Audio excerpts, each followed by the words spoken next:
এই সেন্টেন্সটিতে একটি প্রিপোজিশনের ব্যবহার দেখানো হয়েছে যে ৪টা অপশন দেওয়া আছে প্রিপোজিশনের। কোন প্রিপোজিশনটি সঠিক সেটি আমাদেরকে বাছাই করে নিতে হবে। তবে একটি কৌশল আছে। কৌশলটি হচ্ছে যে আমাদেরকে জানতে হবে যে যে ওয়ার্ডটি দেওয়া আছে এই ওয়ার্ডটি কোন প্রিপোজিশন রিসিভ করে। যদি এটা ফ্রেজ হয়ে থাকে তাহলে অবশ্যই তার মানানসই যে প্রিপোজিশনটা আছে সেটা তার সাথে যোগ দিতে হবে, না হয় অর্থগত মিল থাকবে না। সুতরাং আমরা একটু দেখে নেই। He complied dash her request. একটু দেখে নেই। দেখেন, he comply with, he comply with, comply with অর্থ হচ্ছে সম্মত হওয়া।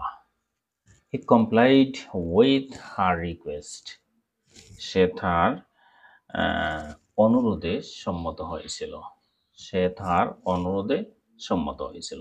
তাহলে কমপ্লাই যে জায়গায় আছে উইথ সে জায়গায় হবে। এখানে ফার্স্ট ফর্মে আছে বি2, ভার্বের ফার্স্ট ফর্ম, এটা first indefinite tense. He complied with her request, যেহেতু কমপ্লাই উইথ অর্থ হচ্ছে সম্মত হওয়া, তাহলে অবশ্যই সেখানে কি হবে, উইথ হবে। Thank you very much for watching the video. Please follow to have new video. Thank you.